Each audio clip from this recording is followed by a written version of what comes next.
This is Scott Spears, and on Sunday we lost an Emmy Award-winning, Academy Award-nominated actress, as Eileen Brennan, famous for her work in motion pictures such as The Sting, Private Benjamin, Clue, and The New Adventures of Pippi Longstocking, died at age 80. Joining us to remember this great actress, and I don't use that term loosely here, her co-star from Private Benjamin, who you may know best from his starring roles in 227 and Sanford and Son, Hal Williams. Hal, how are you? I'm fine. Thank you very much, Scott. Before we get to the interview on Eileen here, I do want to read something. Both you and Eileen's co-star from Private Benjamin, Goldie Hawn, has released a statement. We have lost my old friend Eileen Brennan. No one ever made me laugh more. Now I cry.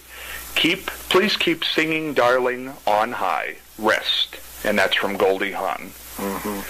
Hal, when you heard the news of Eileen's passing, what'd you think? I was in shock because I was not aware. I didn't learn until very early this morning that she had passed away because I'm on location.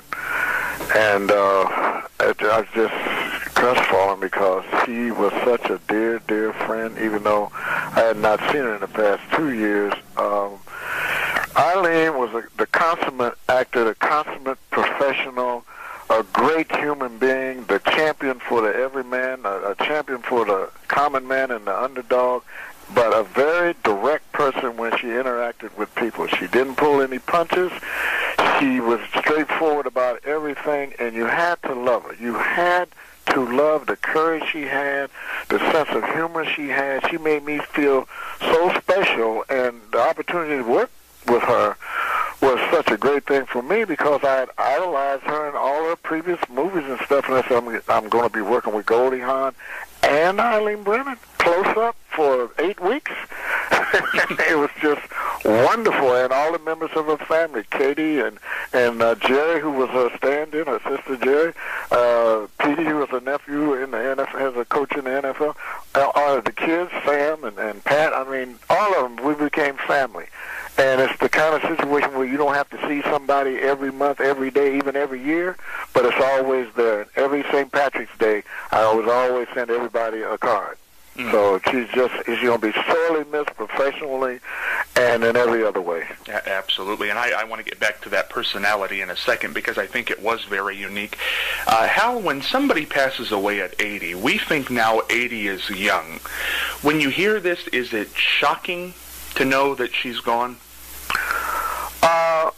In a way, yes. In another way, no, because from the time we went to television with Private Benjamin, and Goldie and Eileen went out to dinner one night while we were in the week of rehearsal in Venice, left the restaurant, and Eileen turned and said goodbye to Goldie and stepped off the curb, and a drunken driver came flying down and struck her and carried on the hood of his car almost 100 feet.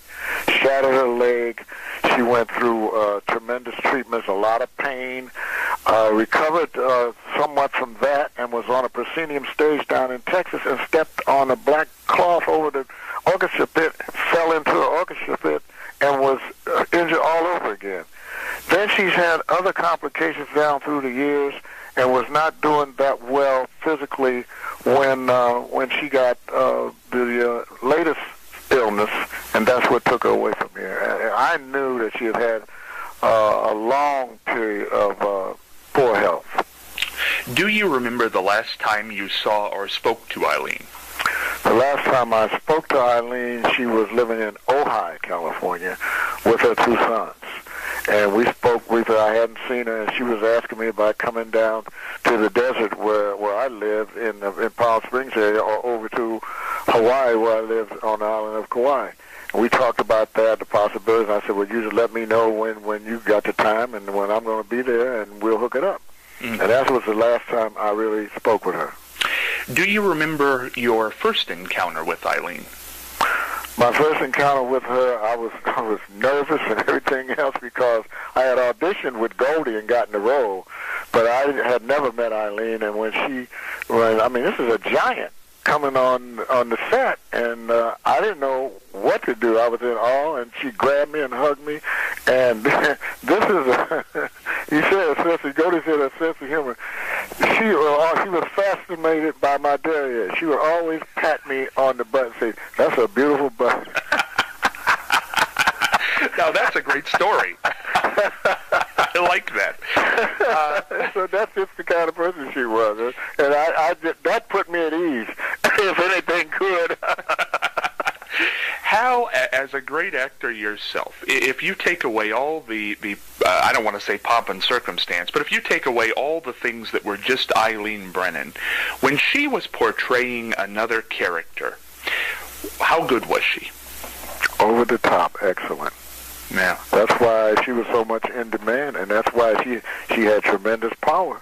She had tremendous power over the materials that she did and choosing roles and everything, and in working with her. Directors who worked with Eileen prepared themselves to work with Eileen because she pulled no punches. She knew her art. She knew her craft. She admired excellence, writing, directing, and everything. And she could not abhor anything less than that. So you had to be on your job to work with Eileen. And that brings us back to her personality, which we talked about earlier. There was something different about this woman as a whole. I had her on the program several times, and I think people could tell then. What was it about her? She had a different way. You would never meet anybody else like Eileen Brennan. There was nothing pretentious about her, ever. She was the same all the time, and I don't care what situation, what circumstance, what level of society she was engaged in or involved in or participating in. She was the same, but you didn't have to worry about when you went to an affair or a meeting or anything, what Eileen was going to show up that day. It's the same Eileen all the time. Absolutely. All the time. You know, Hal, it's interesting because Goldie Hawn was obviously the star of Private Benjamin, and Eileen and you were there, and a bunch of other great actors. But the Academy Awards, and I don't want to say all the time, but they tend to look down, it seems to me, on comedic pieces. I don't know the last time a comedy ever won the Academy Award. Excuse me. Go ahead. Eileen was nominated for that movie. Yes. Yeah, what does that say to her performance? Well, you know, there's an unwritten, I feel, there's an unwritten thing about actors doing different roles and, you know, dramatic roles, comedic roles and everything, and that's why I kind of share the views of the George C. Scotts and Marlon Brandos in that you can't really say best actor and best actress and everything, because judging an actor for a comedic piece and then judging an actor for like Abe Lincoln, like Daniel Day-Lewis did, I mean, how can you do that?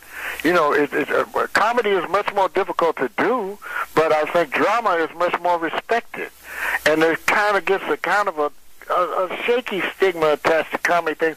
Well, it's so funny and it's so enjoyable that unconsciously in persons' minds, maybe voting participants' minds, that, you know, that was just like falling off a log for them. This other thing was much more demanding. And that's an unfair judgment to make. I think you're right, and I think that's very well said. Hal, you had the great privilege of working with her not only in the movie, but also in the subsequent television series of Private Benjamin, during which time she did suffer that horrific hit by the car. Mm-hmm. Did she change after that? No. I only got to visit her. She never came back to work after that. They replaced her with Polly Holliday. For the last, we had 4 more segments to shoot before we found out whether or not we were going to get renewed. And the network felt, and I shouldn't say this, but I'm saying it anyway, the network felt, since Polly was not interested in continuing the role, that the series wouldn't hold up without Eileen. So that's why we didn't get renewed any further than the 13 episodes we did for television. But lucky for us as the viewer, she did return to work. She did some great roles. She did Clue, which has become a cult film. Yes. She did The New Adventures of Pippi Longstocking, which has become a cult film for children. And she had a great reoccurring role on Will and Grace, which I believe was one of her last performances. Did you see any of her later work? And if so, what'd you think? She was just a master craftsman. You know, it's interesting that you said that. She did those roles after she had an extensive recovery from that accident. It took a while, but she bounced back, and she's a real trooper in the tradition, and she came right back, and she was sensational in everything she did. And you know, that's strange, Hal, and maybe that's the question I was trying to get to awkwardly earlier on. Did Eileen Brennan, no matter how, I don't want to say bad, but not as great the script as it could have been, did she ever turn in a bad performance? I don't know have any knowledge of her turning in a bad performance because she could rise above the material. Yeah, absolutely. With her energy and with her excellent performance, she rose above the material, and that's the mark of a great performer.